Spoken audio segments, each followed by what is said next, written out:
के elegance clinic YouTube channel में आज का सब्जेक्ट है राइनोफाइमा। आज डॉक्टर आशुतोष शाह हमारे एलिगेंस क्लिनिक में राइनोफाइमा के बारे में बताएंगे। Hello sir. हेलो सर, राइनोफाइमा क्या होता है? राइनोफाइमा माने आपके नाक के ऊपर एक सूजन सा यहाँ पे एक गठान जैसा होता है, उसको राइनोफाइमा बोलते हैं, जो ज़्यादातर उम्र वाले लोगों में देखा जाता है और उसका नाक का शेप पूरा बदल जाता है, बहुत ख़राब दिखता है और आप सोशली किसी के सामने नहीं जा सकते हैं, इसलिए राइनोफाइमा सर्जरी की ज़रूरत पड़ती है। राइनोफाइमा किन लोगों को हो सकता है? राइनोफाइमा उन लोगों को होता है कि जिनकी यहाँ की स्किन में बहुत ज़्यादा सेबेसियस एक्टिविटी चालू हो। सेबेसियस एक्टिविटी माने कि वहाँ पे बहुत ज़्यादा तेल बन रहा हो या जिसको यहाँ पे बहुत ज़्यादा पोर्स हो। नॉर्मली भी नाक में और फेस के कंपैरिजन में इतने एरिया में ज़्यादा सीबम या तेल बनता है, लेकिन किसी किसी को यहाँ की एक्टिविटी इतनी ज़्यादा बढ़ जाती है कि यहाँ पे ओपन पोर्स दिखते हैं और वो जो धीरे धीरे वो पोर्स वाला पार्ट बड़ा होके यहाँ पे गठान जैसा बन जाता है, तो नाक का जो नेचुरल शेप है वो भी पूरा बदल जाता है और नाक पे जैसे कोई ऐसे बलून या गांठ रख दिया वैसा दिखता है।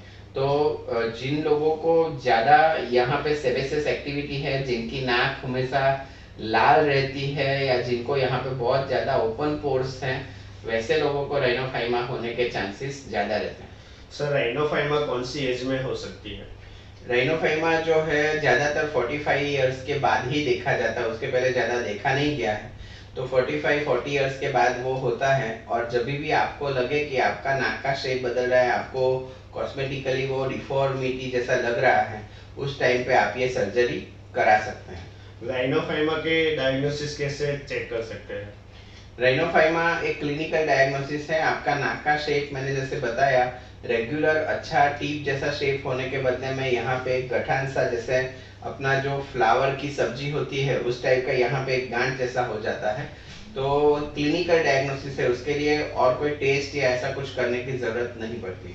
राइनोफाइमा ट्रीटमेंट कैसे कर सकते हैं? राइनोफाइमा ट्रीटमेंट जो है आप मेडिकली, नॉन सर्जिकली और सर्जिकली तीनों तरीके से कर सकते हैं। अगर आपका नाक का स्किन मैंने जैसे बताया कि बहुत ज़्यादा पोर्स वाला है, लाल रहता है, ऐसा कुछ है, तो आप वहाँ की सीबम एक्टिविटी कम हो वैसी टेबलेट्स या क्रीम भी ले सकते हैं, जिससे आपका नाक राइनोफाइमा की ओर ना बढ़े, आपको राइनोफाइमा ना हो। अगर आपको ऑलरेडी राइनोफाइमा हो चुका है तो आप लेज़र या रेडियो फ्रीक्वेंसी का प्रयोग करके विदाउट सर्जरी भी राइनोफाइमा को आप कम कर सकते हैं, अगर वो कम क्वांटिटी में है तो। लेकिन अगर आपका राइनोफाइमा अगर बहुत बड़ा हो गया है तो उसको सर्जिकली शेव ऑफ करना पड़ता है और फिर उसको आपको धीरे धीरे करके हीलिंग आ जाती है। तो मेडिकली, सर्जिकली और नॉन सर्जिकली ऐसे तीनों प्रकार से राइनोफाइमा का ट्रीटमेंट कर सकते हैं। वो डिपेंड करता है कि आपको कौन से स्टेज का और कितना बड़ा राइनोफाइमा है। सर, राइनोफाइमा के लिए कौन से डॉक्टर्स बेस्ट होते हैं? राइनोफाइमा के लिए प्लास्टिक सर्जन्स जो हैं वो बेस्ट होते हैं, क्योंकि वो नाक की एनाटॉमी जानते हैं, कहाँ से कितना पार्ट को निकालना है वो जानते हैं और नाक का अच्छा शेप कैसे बनाना है वो उनको पता रहता है। तो इसलिए राइनोफाइमा के लिए प्लास्टिक सर्जन डॉक्टर बेस्ट है। राइनोफाइमा ट्रीटमेंट के लिए कौन सा एनेस्थीसिया में किया जाता है? राइनोफाइमा ट्रीटमेंट ज़्यादातर लोकल एनेस्थीसिया में हो जाता है। किसी किसी को अगर अनकंफर्टेबल लगता है तो लोकल एनेस्थीसिया के साथ में सीडेशन भी ले सकते हैं, माने आप बिना एडमिट हुए और बिना फुल एनेस्थीसिया लेके भी राइनोफाइमा की ट्रीटमेंट करा सकते हैं। राइनोफाइमा के प्री ऑपरेटिव केयर कुछ होती है? राइनोफाइमा एक सिंपल सा लोकल एनेस्थीसिया सर्जरी है, तो इसके लिए आपको ज़्यादा कोई प्री ऑपरेटिव केयर की ज़रूरत नहीं पड़ती है।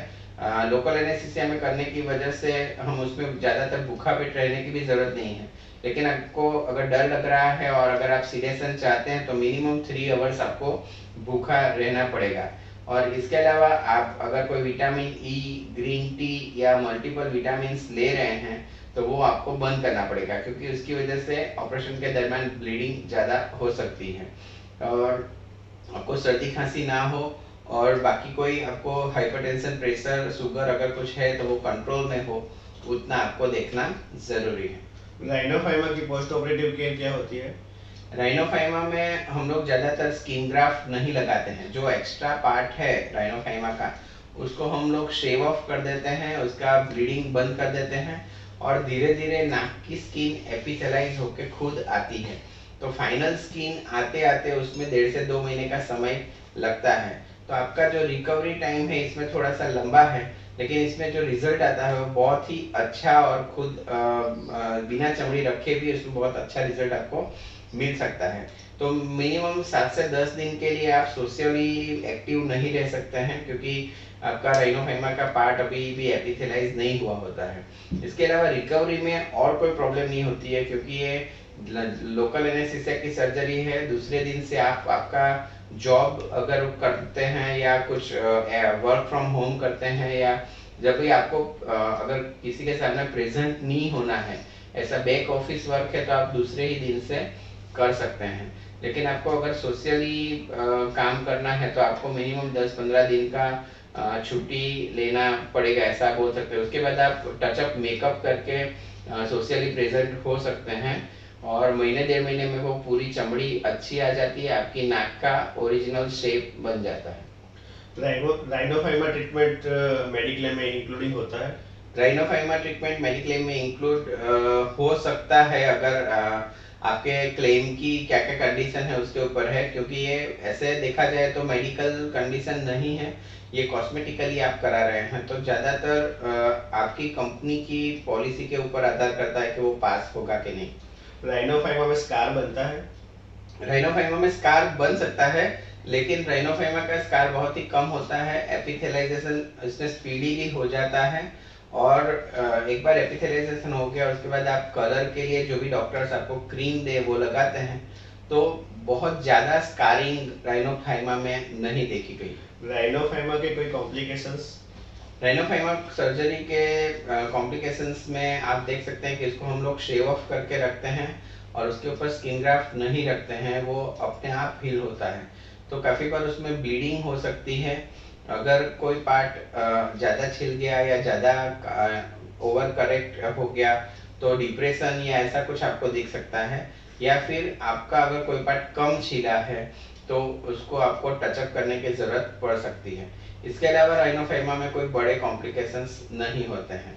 आपको अगर नॉर्मल सर्जरी के हिसाब से कुछ इन्फेक्शन या ऐसा कुछ होता है तो वो इजीली इसमें कवर अप हो जाता है, ज़्यादा प्रॉब्लम इसमें नहीं आते हैं। रिजल्ट के लिए हल्का सा स्कारिंग होना या स्किन का कलर थोड़ा सा चेंज होना वैसा हो सकता है, लेकिन वो भी ज़्यादातर बाद में क्रीम और लेज़र से मैनेज हो सकता है। राइनोफाइमा की रिकवरी का टाइम कितना होता है? राइनोफाइमा की रिकवरी मैंने जैसे बताया कि वैसे फास्ट है। आप नाक के अलावा बाकी सब जो भी आपका प्रेजेंटेशन के अलावा सब काम कर सकते हैं। सोशली प्रेजेंट होने के लिए मिनिमम 10 से 15 दिन का समय लगता है और फाइनल रिजल्ट आपको 3 महीने पे मिलता है। एलिगेंस क्लिनिक में क्या क्या फैसिलिटी है राइनोफाइमा ट्रीटमेंट्स के अलावा? राइनोफाइमा ट्रीटमेंट के लिए एलिगेंस क्लिनिक में सभी फैसिलिटीज़ है जो मैंने बताई। मेडिकल फैसिलिटीज़ हैं, दवाई हम देते हैं। इसके अलावा नॉन सर्जिकल मेथड जैसे कि CO2 लेज़र या डर्म एब्रेजन करते हैं, या फिर रेडियो फ्रीक्वेंसी से राइनोफाइमा का एब्लेशन करते हैं। तो ये जो तीनों मेथड हमारे पास अवेलेबल है।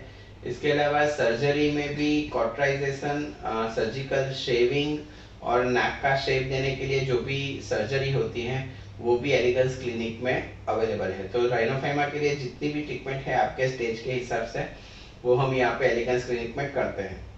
राइनोफाइमा के लिए अगर कोई पेशेंट्स आपका कांटेक्ट करना चाहे तो वो कैसे कर सकते हैं? जैसे कि मैंने बताया, राइनोफाइमा की मेडिकल, नॉन सर्जिकल और सर्जिकल सभी जात की ट्रीटमेंट एलिगेंस क्लिनिक में अवेलेबल है। तो आप हमारा कांटेक्ट करना चाहते हैं तो ये वीडियो के एंड में आपको हमारे कांटेक्ट डिटेल्स दिए जाएंगे। उसके ऊपर सुबह 8 से लेकर शाम के 8 के बीच आप हमें कॉल कर सकते हैं। और आपने आपका अमूल्य समय निकाल के ये वीडियो देखा, इसके लिए आपका धन्यवाद।